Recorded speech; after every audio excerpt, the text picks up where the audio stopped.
Jaya TV நேயர்கள் அனைவருக்கும் வணக்கம். நான் பத்மா அமர்நாத். நான் ஒரு எழுத்தாளர், பேச்சாளர் மற்றும் மொழிபெயர்ப்பாளர். இந்த பரிணாம வளர்ச்சியை நான் எப்படி அடைந்தேன் அப்படிங்கிற அந்த ஜேர்னியை பற்றி தான் இன்னைக்கு இந்த நிகழ்ச்சியில் நான் பேச போகிறேன்.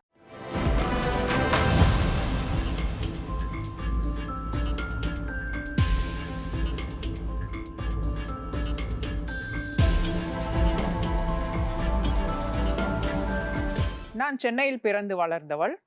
கல்யாணம், குடும்பம், குழந்தைங்க அப்படிங்கிற அந்த ஒரு குடும்ப கட்டமைப்புக்குள்ளேயே ஒரு சில வருடங்கள் அதுலயே நான் மும்முரமா இருந்துட்டேன். பசங்க கொஞ்சம் வளர்ந்துட்டாங்க.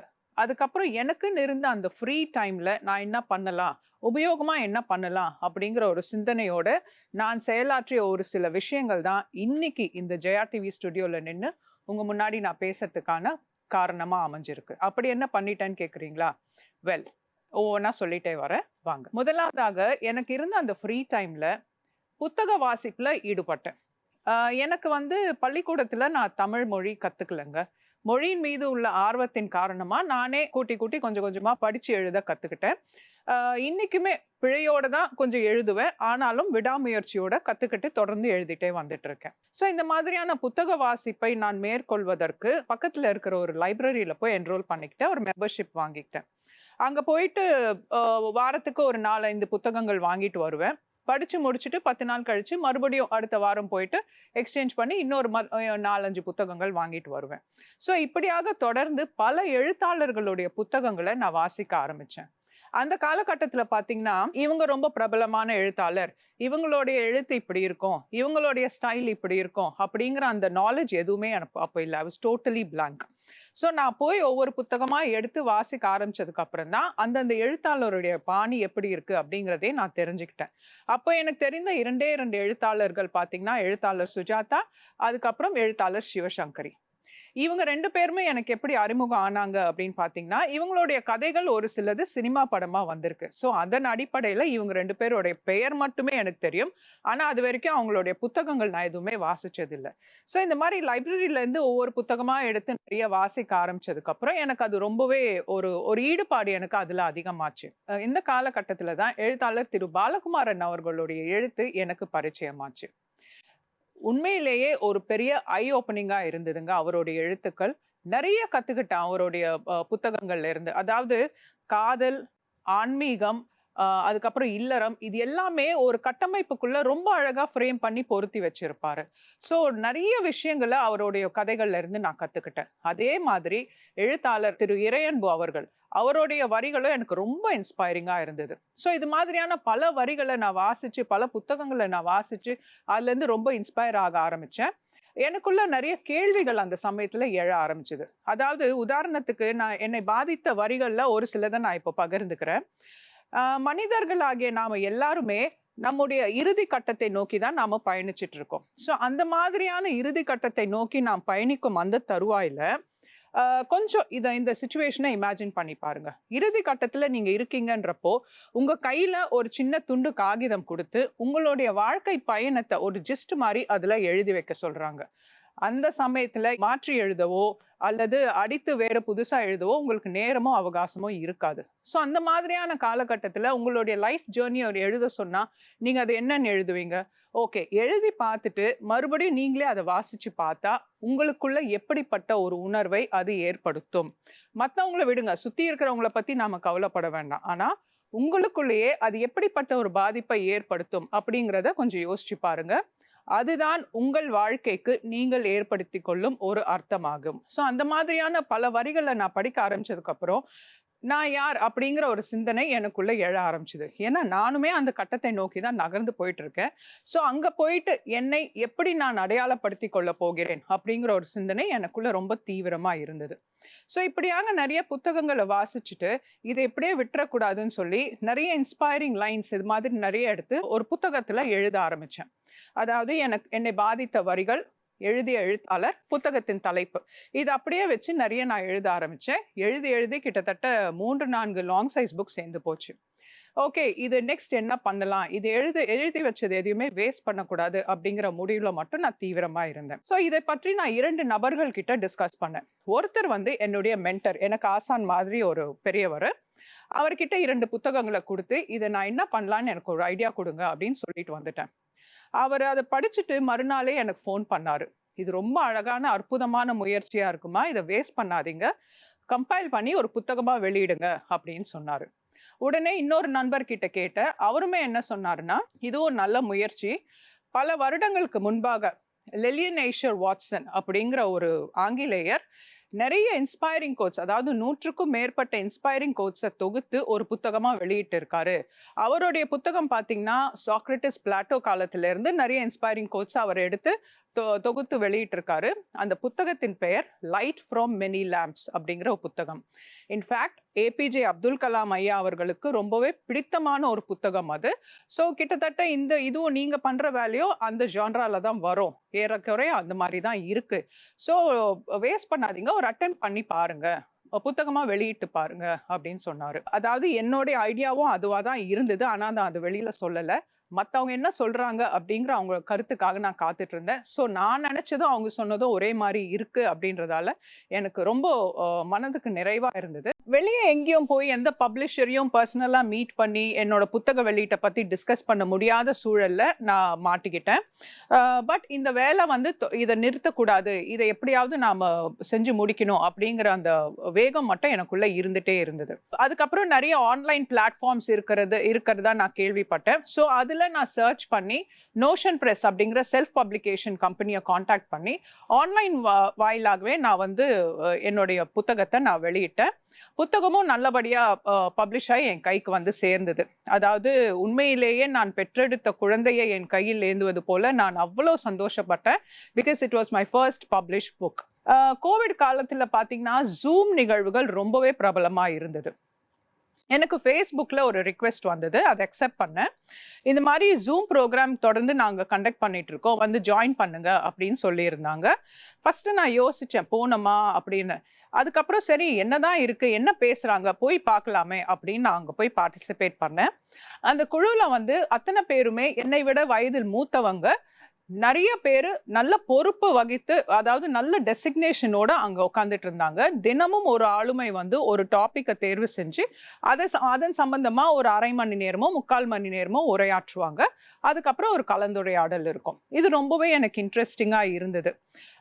அங்க பாத்தீங்கன்னா நிறைய ரிட்டையர்ட் பிரின்சிபால் இருந்தாங்க, மனநல ஆலோசகர்கள் இருந்தாங்க, அதுக்கப்புறம் முன்னாள் ஆணையர் எல்லாம் இருந்தாங்க. ஸோ இந்த மாதிரி ஒவ்வொருத்தரும் கையில பவர்ஃபுல்லா ஒரு டெசிக்னேஷன் வச்சுட்டு இருந்தாங்க.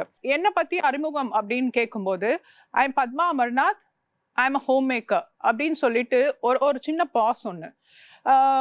ஏதோ ஒரு வேக்யூம் அங்க இருக்கிறத நான் உணர ஆரம்பிச்சேன். நான் உணர ஆரம்பித்த தருணம் அதுதான். ஏதோ ஒரு வேற்றிடம் இருக்கு. பத்மா அமர்நாத் ஹோம் மேக்கர், அதையும் தாண்டி ஹோம் மேக்கர் அப்படிங்கிறது ஒரு டைட்டிலோ டெசிக்னேஷனோ கிடையாது அப்படிங்கிறது எனக்கு தீவிரமா நான் உணர ஆரம்பிச்ச காலகட்டம் அது. ஏன்னா ஹோம் மேக்கர் அப்படிங்கிறது வந்து உண்மையிலேயே அனைத்து பெண்களுக்கும் நான் சொல்றேன், it is not a title R a designation. வேலைக்கு போற பெண்களும் கூட ஹோம் மேக்கர் தான். ஒவ்வொரு ஆணும் ஹோம் மேக்கர் தான், ஒவ்வொரு பெண்ணும் ஹோம் மேக்கர் தான். நம்மளுடைய அன்றாட வாழ்க்கையில நாம இருக்கிற இடத்த நாம பராமரிக்கிறதுக்கு அத்தனை பேருமே ஹோம் மேக்கர்ஸ் தான். ஸோ இதை வந்து நான் குறிப்பிடக்கூடாது இனிமே அப்படிங்கிறதுல தீவிரமா இருந்தேன். So then apart from that, அதை தாண்டி வெளியே வந்து ஹூ இஸ் பத்மா அமர்நாத் அப்படிங்கிற அந்த கேள்வி எனக்குள்ள ரொம்ப தீவிரமா இருந்தது. பொதுவா சொல்லுவாங்க இல்லைங்களா, you be your self, your people will reach you அப்படின்னு. அதாவது நீங்களாகவே இருந்தால் உங்களை சார்ந்த மக்கள் உங்களை தேடி வருவார்கள் அப்படின்னு சொல்லுவாங்க. அதே மாதிரி தான் இந்த மைண்ட் யோர் மைண்ட் குழுக்குள்ள நான் ஜாயின் பண்ணதுக்கு அப்புறம் நான் உணர ஆரம்பித்தேன். அங்க இருக்கிற மக்களோட என்ன நான் கனெக்ட் பண்ணிக்க ஆரம்பிச்சேன். அங்க இருக்கிற மக்களோட என்ன நான் ரிலேட் பண்ணி நான் யார் அப்படிங்கிற கேள்வியோட நான் என்னுடைய பாதையை நான் தொடர ஆரம்பிச்சேன். ஸோ என்னோட புத்தகமும் வெளியாச்சு. அதே சமயத்துல இந்த புத்தகத்தை பத்தி அந்த குரூப்ல இருக்கிறவங்க கிட்ட சொன்னேன். they were so happy. Covid காலத்துல இப்படி ஒரு வேலை பண்ணியிருக்கீங்க, ரொம்பவே பாராட்டினாங்க. புத்தகமும் அவங்க ஜூம் தளத்திலேயே ஆன்லைன்ல ரிலீஸ் பண்ணாங்க. ஸோ நிறைய பேர் அந்த புத்தகத்தை பாராட்டி பேசினாங்க, நல்ல முயற்சின்னு என்னை ரொம்ப பாராட்டினாங்க. ஸோ அது எனக்கு ஒரு மகிழ்வான தருணமா இருந்தது. அதை தொடர்ந்து அந்த ஜூம் நிகழ்வுல என்ன பேச சொன்னாங்க. ஆஸ் யூஷுவல் எல்லாருக்கும் இருக்கிற மாதிரி எனக்கும் கொஞ்சம் ஆரம்பத்தில் ரொம்பவே தயங்கினேன். இது நமக்கு முன்ன பின்ன பழக்கம் இல்லையே, எப்படி பேசுறது? ஏன்னா அங்கே இருக்கிறவங்க அத்தனை பேருமே சரளமாக பேசுவாங்க. எதையும் நோட்ஸ் எதையும் பார்க்காம கடகடகடன்னு அந்த டாபிக் ரிலேட்டடாக அடித்து தள்ளுவாங்க. ஸோ எனக்கு அதெல்லாம் கொஞ்சம் பயமாக இருந்தது.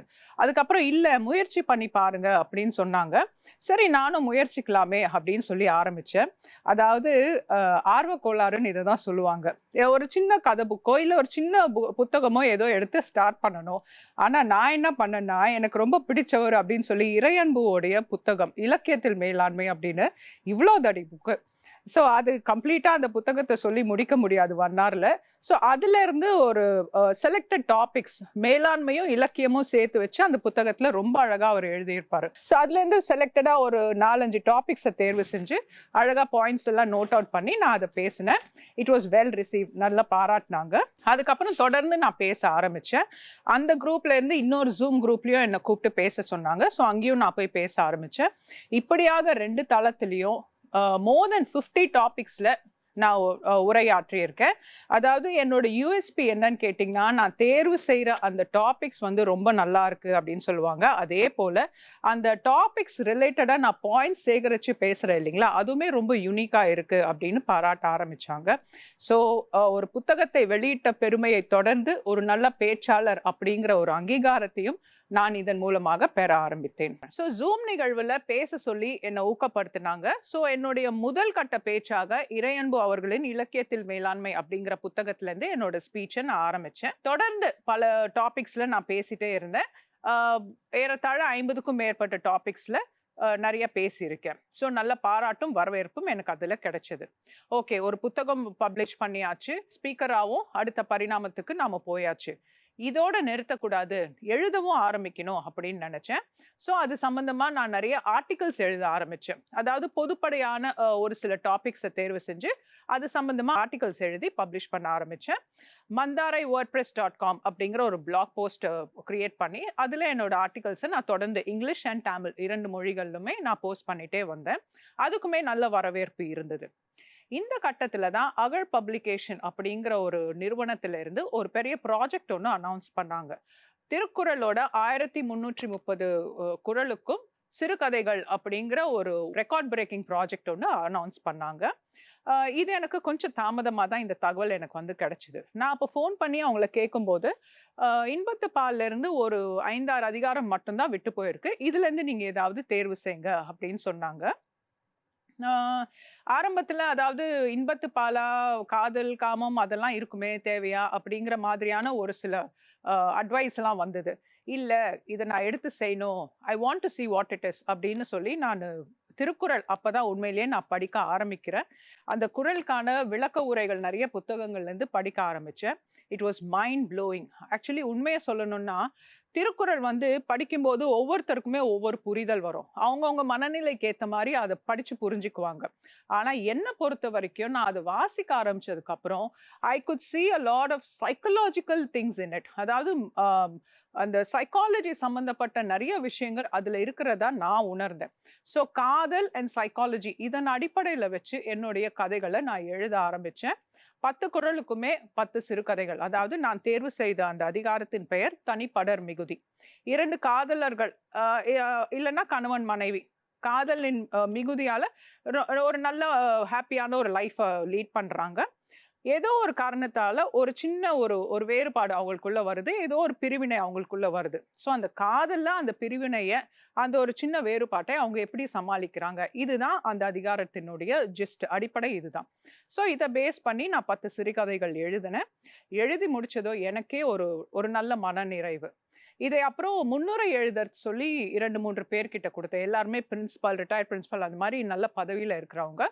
அவங்களுமே இதை பார்த்துட்டு கதைகளை வாசிச்சுட்டு என்னை ரொம்பவே பாராட்டினாங்க. கதைகள் எழுதிய அந்த 132 மீதமுள்ள எழுத்தாளர்களும் அதுலேருந்து ஒரு சிலரும் இந்த கதைகளை ரொம்ப பாராட்டினாங்க. அது இல்லாமல் வெளியாட்களுமே ரொம்பவே வெகுவாக பாராட்டினாங்க. இன்னைக்கு அதுலேருந்து 2 கதைகளை தேர்வு செஞ்சு ஹர் ஸ்டோரிஸ் பப்ளிகேஷன் அப்படிங்கிற ஒரு தளத்தில் என்னுடைய 2 கதைகளை அவங்க புத்தகத்திலையும் பப்ளிஷ் பண்ணி வெளியிட்டு இருக்காங்க.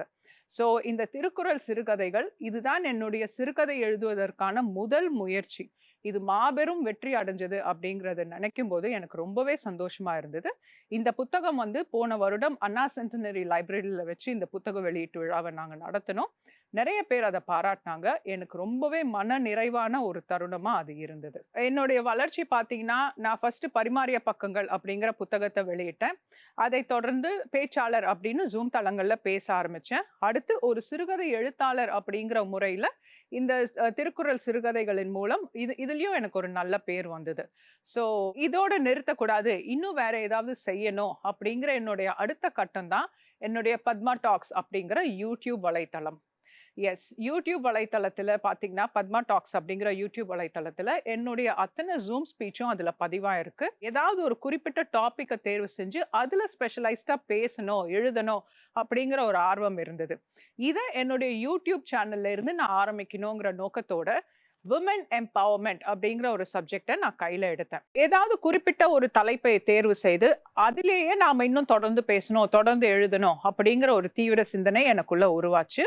அதன் அடிப்படையில விமன் எம்பவர்மெண்ட் அப்படிங்கிற சப்ஜெக்டை நான் தேர்வு செஞ்சேன். இதுக்கு என்ன காரணம்னு கேட்டீங்கன்னா, the way I empowered myself, என்னுடைய இந்த வளர்ச்சி இருக்கு இல்லைங்களா, especially after the Covid. So நான் என்னெல்லாம் ஸ்டெப்ஸை கடந்து வந்தேன், நான் என்ன எப்படியெல்லாம் ஸ்ட்ரென்தன் பண்ணிக்கிட்டேன், என்னெல்லாம் மாறுதல்கள் எனக்குள்ள நிகழ்ந்தது, இதை அடிப்படையாக வைத்து the way I empowered myself, I wanted to empower other women around me. So இது மாதிரியான வளர்ச்சி மற்ற பெண்களிடமும் வர வேண்டும், நிகழ வேண்டும் அப்படிங்கிற ஒரே குறிக்கோளோட தான் இந்த women empowerment அப்படிங்கிற டாபிக்கை நான் தேர்வு செஞ்சேன். அதன் அடிப்படையில் நிறைய வீடியோஸ் நான் பேசி அதுல ரிலீஸ் பண்ணிட்டே வந்தேன். அதாவது குட்டி குட்டி வீடியோஸ், 1.5 minutes 2 minute வீடியோஸ் தான் இருக்கும். நிறைய விஷயங்களை நான் அதுல பகிர்ந்துகிட்டே வந்தேன். இரண்டாவதாக அதுல women empowermentோட சேர்ந்து கம்யூனிகேஷன் பத்தியும் நான் நிறைய பேச ஆரம்பிச்சேன். வாய் கம்யூனிகேஷன் அப்படின்னு கேட்டீங்கன்னா, வீட்லயும் சரி வெளியவும் சரி நம்ம கம்யூனிகேஷன் முறையா சரியா இருந்ததுன்னா பாதி பிரச்சனைகள் வரவே வராது. அதை அங்கே தவிர்த்துடலாம். நம்ம கம்யூனிகேஷன் சரியில்லை, புரிதல் சரியில்லை அப்படிங்கிற அந்த அடிப்படை காரணம் தான் பல பிரச்சனைகள் உருவாவதற்கான மெயின் மூல காரணமாவே இருக்கு. ஒரு எக்ஸாம்பிள் சொல்லணும்னா, the way you make people will never forget the way you made them feel அப்படின்னு சொல்லுவாங்க. அதாவது நாம மற்றவங்களை எப்படி உணர வைக்கிறோம் அப்படிங்கிற அந்த உணர்வு இருக்கு பாத்தீங்களா, அதை வந்து மக்கள் எளிதில் மறக்கவே மாட்டார்கள். கம்யூனிகேஷன் அப்படிங்கிறது என்ன? ஒருவர் இன்னொருவரோட உரையாடுவதுதான் கம்யூனிகேஷன். ஆனா அந்த அடிப்படை கம்யூனிகேஷன் ஸ்டார்ட் பண்றதுக்கு முன்னாடியே, நான் பேசுறதுக்கு ஆரம்பிக்கிறதுக்கு முன்னாடியே என்னோட கம்யூனிகேஷன் ஸ்டார்ட் ஆகுது. எப்படின்னு கேட்டீங்கன்னா, ஒருத்தர் என்கிட்ட பேசுறாரு, அவர் பேசும்போது சரி அதானுங்க, ஓகே ஓகே பாத்துக்கிறேன் அப்படின்னு அவர் பேசுவதை இடையில் நிறுத்தாமல் அவர் பேசுறத முழுவதுமாக நான் பொறுமையுடன் அவர் கண்களை பார்த்து நான் பொறுமையா கேட்டாவே அந்த உணர்வு இருக்கு பாத்தீங்களா, S he is completely giving ears to what I'm speaking அப்படிங்கிற அந்த உணர்வு வந்து அவருக்கு ஒரு பெரும் அளவில் ஒரு மகிழ்ச்சியை தரும். Yes, come to me, talk to me அப்படின்னு நான் அவங்க பேசுறதை நான் அக்செப்ட் பண்ணும்போது உண்மையிலேயே அடுத்தவர் தேடி விரும்பி வரும் நபராக நான் மாறி போவேன். ஏன்னா நம்ம சுத்தி இருக்கிற மனுஷங்களுக்கு யாராவது நம்ம பேசுறத பொறுமையா கேட்க மாட்டாங்களா அப்படிங்கிற அந்த ஆதங்கமும் பரிதவிப்போ ரொம்பவே இருக்குங்க. ஸோ அந்த அடிப்படை விஷயத்துல இருந்தே நம்மளுடைய கம்யூனிகேஷன் ஸ்டார்ட் ஆகுது. ஸோ இது மாதிரியான நிறைய டிப்ஸ் நான் என்னோட வீடியோஸ்ல கொடுக்க ஆரம்பிச்சேன். இதுக்கப்புறம் பாத்தீங்கன்னா, நான் எங்க வெளியில போனாலும் சரி, உறவினர்கள் மத்தியில் ஆனாலும் சரி, நண்பர்கள் மத்தியில் ஆனாலும் சரி, நிறைய பேர்கிட்ட இருந்து இதுக்கு ஒரு நல்ல அப்ரிசியேஷன் கிடைச்சது. குறைஞ்சபட்சம் ஒரு 7-8 பேராவது என்கிட்ட வந்து பாராட்டுவாங்க, உங்களோட வீடியோஸ் ரொம்ப நல்லா இருக்கு, அதாவது ரொம்ப எளிய முறையில சிம்பிளிஃபை பண்ணி பேசுறீங்க, எங்களை நாங்க அந்த வீடியோஸோட கனெக்ட் பண்ணி ரிலேட் பண்ணி பார்க்க முடியுது அப்படின்னு சொன்னாங்க. இந்த எங்களை நாங்க கனெக்ட் பண்ணி பார்க்கிறோம் அப்படின்னு சொன்னாங்க இல்லைங்களா, அதுதான் எனக்கான முதல் வெற்றியா நான் பார்த்தேன். ஏன்னா to make people relate with what you're doing is very important. So அந்த கட்டம் வந்து எனக்கு உண்மையிலேயே ஒரு பெரிய வெற்றியா இருந்தது. ஓகே, இதோட இல்லாம இன்னும் தொடர்ந்து எழுதவும் செய்யணும் அப்படிங்கிற அடிப்படையில நான் என்ன பண்ணேன்னா, என்னோட ஆர்டிகல்ஸ் வந்து நிறைய மேகசின்ஸ்ல பப்ளிஷ் ஆக ஆரம்பிச்சது. புழுதி, மனச்சாரல், விகடகவி இது போன்ற மேகசின்ஸ்ல தொடர்ந்து இன்னைக்கும் என்னோட ஆர்டிகல்ஸ் வந்துட்டு இருக்கு. இதுல விகடகவியில பாத்தீங்கன்னா விமன் எம்பவர்மெண்ட் சார்ந்து நான் தொடர்ந்து இது வரைக்கும் 15 வாரங்களா தொடர்ந்து என்னுடைய கட்டுரை தொடர் கட்டுரையா வாரம் வந்துட்டே இருக்கு. ஸோ இந்த ஒரு விமன் எம்பவர்மெண்ட் பத்தி நான் பேசுறது எழுதுறத பார்த்து புழுதி மேகசின்ல இருந்து ஒரு ப்ராஜெக்டோட லாஸ்ட் டிசம்பர் மாதம் என்னை வந்து அணுகுனாங்க. அவங்க என்ன சொன்னாங்கன்னா, மேம் நீங்க உமன் எம்பவர்மெண்ட் பத்தி நிறைய பேசுறீங்க. அடுத்த 2024 உமன்ஸ் டேக்காக நாங்க ஒரு ஸ்பெஷல் எடிஷன் ஒன்று ரிலீஸ் பண்றோம். அந்த எடிஷனை ஃபுல்லா கம்ப்ளீட்டா உங்ககிட்ட நாங்க ஒப்படைக்கிறோம். நீங்களே அதை எடுத்து செய்யுங்க அப்படின்னு சொன்னாங்க. இது நான் செய்யற வேலை சம்பந்தப்பட்ட ப்ராஜெக்டா இருக்கிறதுனால ஐ வாஸ் வெரி ஹாப்பி. உடனே நானும் சம்மதிச்சேன். கடந்த 2 மாத காலமாக முழு மூச்சோட இந்த ப்ராஜெக்ட்ல தான் நான் இருந்தேன். நான் என்ன செஞ்சேன்னு பார்த்தீங்கன்னா, கிட்டத்தட்ட 20 பெண் ஆளுமைகள், வெவ்வேறு துறைகளில் உள்ள பெண் ஆளுமைகளை தேர்வு செய்து அவங்க கிட்ட அப்பாயின்மெண்ட் வாங்கி நேர்ல போயிட்டு 15-20 கேள்விகளை கேட்டு ஒரு நேர்காணல் நடத்தி அதை அப்படியே ரெக்கார்டிங் பண்ணி வீட்டுக்கு கொண்டு வந்துடுவேன். ஒவ்வொருத்தருமே வந்து விமன் வாஸ் சோ ஸ்வீட். நான் போய் தேர்வு செய்து பேசின ஆளுமைகள் அத்தனை பேருமே என்னம்மா ரீசன், என்ன விஷயம் அப்படின்னு கேட்டாங்க. இதுதான் மேம், உமன் எம்பவர்மெண்ட்காக ஒரு எடிஷனுக்கு உங்க இன்டர்வியூ வேணும் அப்படிங்கிற காரியத்தை நான் தெளிவா எடுத்து சொன்ன உடனே அத்தனை பேருமே அக்செப்ட் பண்ணாங்க. யாருமே டிலே பண்ணல. ஓகே நாளைக்கு வாங்க, நாளை மறுநாள் வாங்க அப்படின்னு சொன்னாங்க. சொல்லும் போதே ஒரு கேள்வி, 1 hour போதுமாமா? ஏன்னா அத்தனை பேருமே ரொம்ப பிஸியான ஆட்கள். 1 hour போதுமாமா அப்படின்னு கேட்டாங்க. எஸ் போதும் மேம், நான் சீக்கிரம் முடிச்சுட்டு வந்துடுறேன் அப்படின்னு சொல்லுவேன். ஆனா அங்க போயிட்டு என்னோட கேள்விகளை நான் முன்வைக்க ஆரம்பிச்சதுக்கு அப்புறம் கிட்டத்தட்ட ஒவ்வொருத்தருமே 2 மணி நேரத்துக்கு மேல பேசினாங்க. ஸோ அத்தனை பேச்சையுமே நான் போன்ல ரெக்கார்ட் பண்ணி வீட்டுக்கு வந்து மொத்தத்தையுமே நான் எழுதி அதுக்கப்புறம் புழுதி டீமுக்கு நான் அனுப்பி வைப்பேன். அவங்க அதை எடிட் பண்ணி மேகசின்ல பப்ளிஷ் பண்ண ஆரம்பிச்சாங்க. போன விமென்ஸ் டேல தான் அந்த பெண் அதிகாரம் அப்படிங்கிற அந்த இதழ் மேகசின் வெளியாச்சு. It was such a big hit. நிறைய நல்ல வரவேற்பு இருந்தது. இன்னும் சொல்ல போனா ஸ்டூடெண்ட்ஸ் மத்தியிலுமே அதுக்கான நல்ல வரவேற்பு இருந்தது. சும்மாவே விமன் எம்பவர்மெண்ட், பெண்கள் முன்னேறணும் அப்படின்னு சொல்லாம நீங்க நிறைய டிப்ஸ் மாதிரி நிறைய பேர் அதுல கொடுத்துருக்கீங்க. ஃபினான்ஷியல் இண்டிபெண்டன்ஸ் பத்தி பேசியிருக்கீங்க. விமன் எப்படி தன்னை எம்பவர் பண்ணிக்கணும் அப்படிங்கிறத பத்தி பேசியிருக்கீங்க. ஸோ ரொம்பவே நல்ல கருத்துக்களா இருக்கு. இட் இஸ் வெரி யூஸ்ஃபுல் அப்படின்னு சொன்னாங்க. விமன் எம்பவர்மெண்ட் ரிலேட்டடா இன்டர்வியூ எடுக்கணும், அது பப்ளிஷ் பண்ணணும் அப்படிங்கிற ஒரு ஐடியா ஊர்ஜிதமானதுக்கு அப்புறம் யாரெல்லாம் நம்ம தேர்வு செய்யலாம் அப்படிங்கிற ஒரு பட்டியலிட ஆரம்பிச்சோம். முழுக்க முழுக்க என்னோட சாய்ஸ்லயே அந்த டீம் விட்டுட்டாங்க. நீங்களே சூஸ் பண்ணி எடுத்துக்கோங்க அப்படின்னு. அதுக்கப்புறம் ஒவ்வொரு துறையை சார்ந்த பெண்மணிகளையும் தேர்வு செய்யணும். அதாவது ஒரு மேடை பேச்சாளரா இருக்கணும், போலீஸ் துறை சார்ந்த பெண்மணியாக இருக்கணும், தொழில் முனைவோராக இருக்கணும், சினிமா துறையில இருக்கும் பெண்மணியாக இருக்கணும். இந்த மாதிரி பல துறைகள்ல இருந்து பலரை நாம சந்திக்கணும் அப்படிங்கிறதுல நான் தீவிரமா இருந்தேன். அதை சார்ந்து பல பெண்மணிகளை நான் சந்திக்கவும் செஞ்சேன். எல்லாருமே என்னம்மா விஷயம், என்ன நோக்கம் அப்படின்னு கேட்டாங்க. நான் தெளிவா எடுத்து எக்ஸ்பிளைன் பண்ணதுக்கு அப்புறம் யாருமே தயங்கல. அத்தனை பேருமே என்னை வெல்கம் பண்ணாங்க. ஒவ்வொரு பெண்மணி கிட்ட இருந்தும் நான் நிறைய விஷயங்களை கத்துக்கிட்டேன். அது நீங்க அந்த மேகசீனை வாசிச்சு பார்க்கும்போது உங்களுக்கே தெரிய வரும். Each and every women was inspiring in her own way. அதாவது டிஜிபி திலகவதி அம்மா அவங்கள நான் சந்திச்சேன். ஃபர்ஸ்ட் வந்து நான் உங்களுக்கு ஒரு டெக்ஸ்ட் மெசேஜ் தான் அனுப்புனேன், மேம் உங்களை இந்த மாதிரி சந்திக்கணும் அப்படின்னு. அவங்க எனக்கு ஃபர்ஸ்ட் இம்ப்ரெஸ் ஆனது அவங்க கிட்ட என்னன்னு பாத்தீங்கன்னா, the way she responded back to me. அதாவது முறையா கிரீட்டிங்ஸ்மா, வணக்கம் இதெல்லாம் சொல்லிதான் அவங்க ஒவ்வொரு மெசேஜுமே ஒவ்வொரு தடவையும் போடுவாங்க. நான் சின்ன பொண்ணு தான் அவங்கள கம்பேர் பண்ணும்போது. ஆனா அந்த மாதிரி ரெஸ்பாண்ட் பண்ணணும்னு அவங்களுக்கு என்ன சொல்றது, it is in her blood அப்படிங்கிறது நான் நல்லாவே உணர்ந்தேன். அதே மாதிரி ஜெயந்தி ஸ்ரீ பாலகிருஷ்ணன் அம்மா, நான் கோயம்புத்தூருக்கு போய் அவங்க வீட்டுல நான் அவங்கள சந்திச்சேன். மை காட், அவங்களுடைய ஹாஸ்பிட்டாலிட்டி வாஸ் மைண்ட் ப்ளோயிங். அவங்க தோசை சுட்டு கொடுத்ததும், டீ போட்டு கொடுத்ததும், மணிக்கணக்கா அவங்களோட உட்காந்து நான் பேசினேன். மறக்க முடியாத ஒரு சந்திப்பா இருந்தது. ரொம்ப very very warm and welcoming lady. அதுக்கப்புறம் இது மாதிரி எழுத்தாளர் வெண்ணிலா அம்மாவை சந்திச்சேன். She was very sweet. அதாவது சுருங்க பேசினாலும் நல்ல கருத்தான நல்ல பல சிந்தனைகளை அவங்க பகிர்ந்துக்கிட்டாங்க. அதுக்கப்புறம் மதுசரன், வெரி மோட்டிவேட்டிங் லேடி. இந்த காலத்து ட்ரெண்டிங் பெண்மணிகள் மாதிரி இருப்பாங்க. பட் அவங்களுடைய ஐடியாஸுமே ரொம்ப நல்லா இருக்கும். அதாவது லேட்டஸ்டா பெண்மணிகளின் சிந்தனை எப்படி இருக்கு அப்படிங்கறத ரொம்ப அழகா அவங்க அதுல பதிவு செஞ்சிருக்காங்க. இது மாதிரி நிறைய பேர், இன்ஃபேக்ட் ஈவன் வீணா குமாரவேல், நேச்சுரல் சலூன் உரிமையாளர் வீணா குமாரவேல், வெரி சிம்பிள் லேடி. பெரிய ஆஃபீஸ் இஸ்பஹானி சென்டர்ல அவங்க ஆஃபீஸ்ல போய் அவங்கள மீட் பண்ணேன். அவங்களுமே very warm and welcoming lady. So இந்த மாதிரி நிறைய பெண்மணிகள் கிட்ட நான் நிறைய விஷயங்கள் கத்துக்கிட்டேன். ஸோ இந்த மேகசின் வந்து ஒரு சூப்பர் ஹிட் ஆச்சு. நிறைய பேர்கிட்ட நல்ல வரவேற்பு இருந்தது. இதை அடுத்து புழுதி டீம் என்ன பண்ணாங்கன்னா, இதை ஒரு புத்தக வடிவுல நாம வெளியே கொண்டு வரணும், மேகசினோட இல்லாம புக் ஃபார்மேட்டா பப்ளிஷ் பண்ணணும் அப்படிங்கிறத முடிவு செஞ்சாங்க. ஏன்னா நிச்சயமாக ஒவ்வொரு வீட்டிலும் இருக்க வேண்டிய ஒரு புத்தகமாக அந்த பெண் அதிகாரம் மாறும்.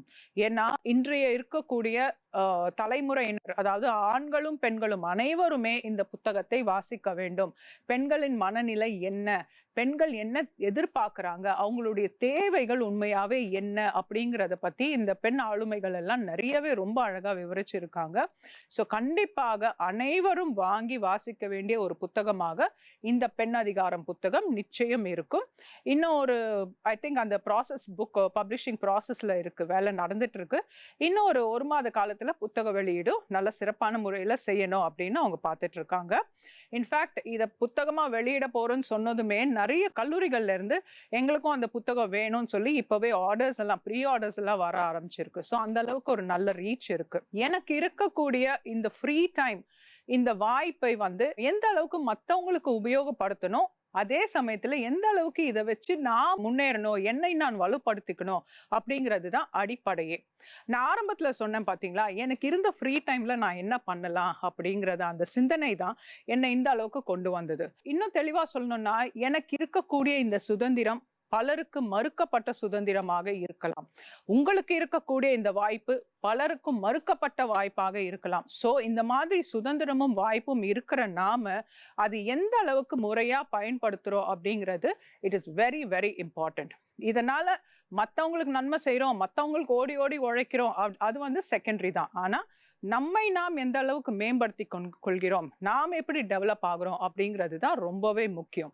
இப்போ சமீபத்துல கேட்ட ஒரு காணொளி, இதை நான் பகிர்ந்துக்க ஆசைப்படுறேன். இது ஒரு உண்மை சம்பவமும் கூட. முந்தைய தலைமுறை ஒரு பெண்மணி, அவங்க கணவர் வந்து ஆஃபீஸ் போனதுக்கு அப்புறம் அந்த அம்மா வீட்டில் இருக்காங்க. சிறுகதை எழுத ஆரம்பிக்கிறாங்க. கதை நல்லா வந்திருக்கே, இது எங்கன்னா ஒரு பத்திரிக்கையில கொடுத்து பப்ளிஷ் பண்ணலாமே அப்படின்னு யோசிக்கிறாங்க. ஆனா எங்க எப்படி கொடுக்கறது, முகவரி இல்லையே அப்படின்ற சிந்தனையோட லைப்ரரிக்கு போறாங்க. லைப்ரரியில 2-3 மேகசின்ஸ் எடுத்து படிக்கிறாங்க. பின்னாடி அந்த விலாசம் இருக்கு, பப்ளிகேஷன் ஹவுஸோட விலாசம். அதை குறிச்சு வச்சுக்கிட்டு வீட்டுக்கு வராங்க. இவங்களுடைய சிறுகதைய அந்த அட்ரஸ்க்கு அனுப்பி வைக்கிறாங்க. இவங்க லக்கு பாருங்க, அனுப்பின உடனே அந்த மேகசின்ல பப்ளிஷ் ஆகி இவங்களுக்கு ஒரு காப்பியை அவங்க அனுப்பி வைக்கிறாங்க. பத்திரிகை கைக்கு வந்த உடனே அந்த அம்மாவுக்கு அவ்வளோ சந்தோஷம். கணவர் சாயந்தரம் வீட்டுக்கு வந்த உடனே அவர்கிட்ட இதை காமிக்கணும், அவர்கிட்ட நான் இதை சொன்னா ரொம்ப பெருமைப்படுவாரு அப்படின்னு நான் நினைச்சு அந்த அம்மா வீட்டுல காத்துட்டு இருக்காங்க. கணவர் வீட்டுக்கு வராரு. இந்த அம்மா ஓடி போய் சந்தோஷத்தோட அந்த மேகசினை காட்டுறாங்க. பாருங்க, நான் எழுதின சிறுகதை வெளியா இருக்கு அப்படின்னு சொல்லி. அதை படிச்சதும் கணவர் அந்த அம்மாவை பார்த்து கேட்ட முதல் கேள்வி என்ன தெரியுங்களா? உனக்கு பேனா எங்க இருந்து வந்தது? வீட்டுல இருக்கிறது ஒரு பேனா, அதை நான் ஆஃபீஸ்க்கு எடுத்துட்டு போயிடுறேன், இதை எழுதுற அளவுக்கு உனக்கு பேனா ஏது அப்படின்னு. அந்த அம்மாவுக்கு ஒன்றும் புரியல. நான் கடையில போய் வாங்கினேங்க. ஓ, அப்ப நான் இல்லாதப்போ நீ வெளியெல்லாம் போக ஆரம்பிச்சிட்ட. சரி, இந்த கதை நீ எதை வச்சு எழுதுன? இல்லைங்க, என்னுடைய பால்யகால நினைவுகள் அதெல்லாம் வச்சுதான் கதையா எழுதுன. ஓ, அப்ப நீ சிந்திக்கவும் ஆரம்பிச்சிட்ட. சரி, இந்த விலாசம் உனக்கு எங்க இருந்து கிடைச்சது? பக்கத்துல லைப்ரரிக்கு போய் நான் இந்த பப்ளிஷிங் ஹவுஸோட அட்ரஸ் வாங்கிட்டு வந்தாங்க. ஓ, அப்ப நான் இல்லாதப்போ நீ இவ்வளோ வேலையும் செய்யற. அப்போ இனிமே வர கதைகள்ல நீ என்ன பத்தியும் எழுதுவ, அதுக்கப்புறம் என்னை பத்தி தப்பாவும் எழுத ஆரம்பிப்ப. இது உன்னோட வளர்ப்பு சரியில்லை, ஃபர்ஸ்ட் உங்க அப்பாவை கூப்பிடு அப்படின்னு சொல்லி அவங்க அப்பாவுக்கு தந்தி போட்டு வர வைக்கிறாங்க. அவங்க அப்பாவும் அடிச்சு பிடிச்சி ஓடி வராரு. என்னம்மா ஆச்சுன்னு கேட்டதும், இல்லப்பா நான் சிறுகதை எழுதுனேன், அதுக்கு இவர் கோச்சிக்கிட்டாரு. நீ சிறுகதை எழுதுனதுக்காம மாப்பிள்ளை இப்படி கோச்சிக்கிறாரு, இது பெரிய விஷயமே இல்லையே அப்படின்னு அவங்க பேசும்போது அவங்க மாப்பிள்ளை வராரு. உங்க பொண்ணு வந்து எதுவும் சரியில்லைங்க, இந்த மாதிரி என் பெர்மிஷன் இல்லாம இதையெல்லாம் பண்றாங்க அப்படின்னு அவர் சண்டை போடுறாரு. அப்பாவுக்கு என்ன பண்றதுன்னு தெரியல. இது வந்து முந்தைய தலைமுறை காலகட்டத்தில் நடக்குது. அவர் வந்து மன்னிச்சுக்கோங்க மாப்பிள்ளை, இனிமே என் பொண்ணு இப்படியெல்லாம் செய்ய மாட்டாங்க அப்படின்னு வருத்தப்படுறாரு.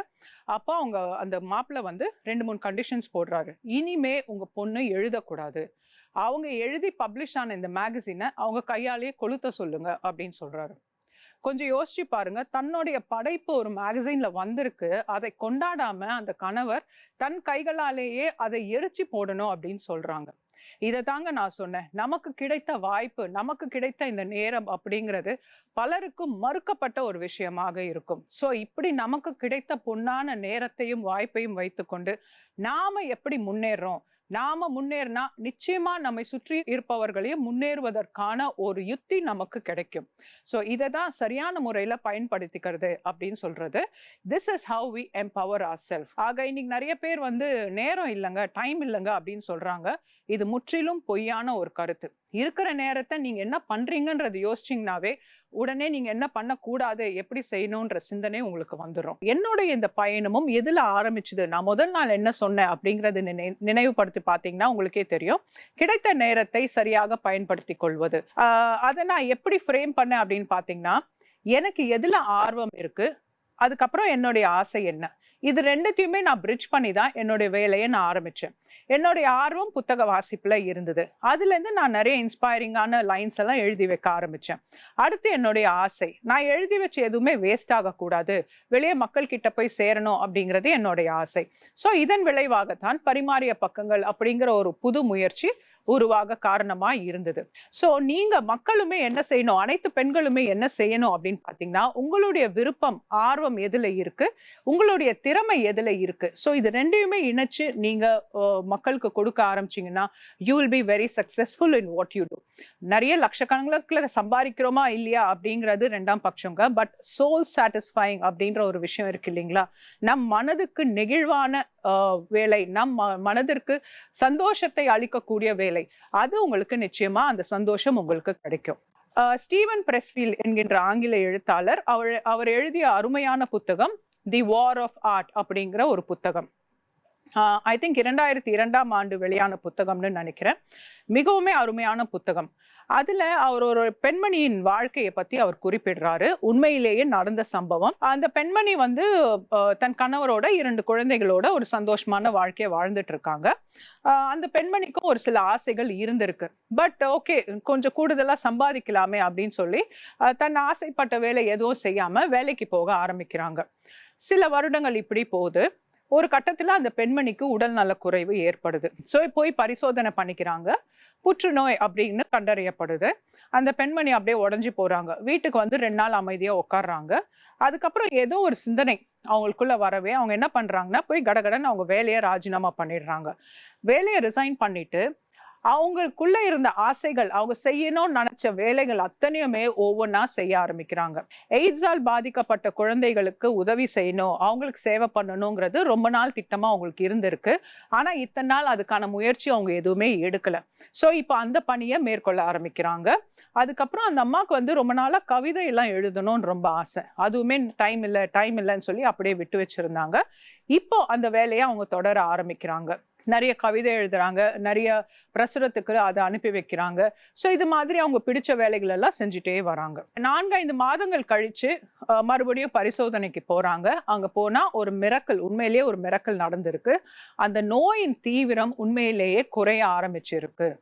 ஸ்டீவன் பிரெஸ்ஃபீல்ட் என்ன சொல்றாருன்னா, ஒருவேளை அந்த அம்மா மன நிறைவான தன் மனதுக்கு நிகழ்ச்சியை தரக்கூடிய ஒரு நெகிழ்வை தரக்கூடிய வேலைகளை அந்த அம்மா செய்ய ஆரம்பிச்சதுக்கு அப்புறம் மேபி செல்ஸ் வந்து ரெஜுவனேட் ஆயிருக்கலாம், புது செல்ஸ் உருவாகி இருக்கலாம். அதாவது அவங்க உடலின் அந்த தீவிரம், அந்த நோயின் தீவிரம் இதனால கம்மியா இருக்கக்கூடும் அப்படின்னு சொல்லி அந்த கதையை, அந்த சம்பவத்தை அவர் முடிக்கிறாரு. டைம் இல்லை அப்படிங்கிறது நாம சொல்லக்கூடாத ஒரு வார்த்தை அப்படின்னு தான் நான் சொல்லுவேன். ஸோ இருக்கிற டைம், அதாவது சம்பாதிக்கணும் அந்த அவசியத்தை கருதி வேலைக்கு போறவங்க ஓகே, அதை தவிர்க்க முடியாது. ஆனாலுமே ஒரு சிலருக்கு நிறைய ஃப்ரீ டைம் இருக்கும், ஒரு சிலருக்கு குறைவான ஃப்ரீ டைம் இருக்கும். ஸோ அந்த இருக்கிற டைமை பேலன்ஸ் பண்ணி மன நிறைவை தரக்கூடிய வேலைகளை தொடர்ந்து செய்யுங்க.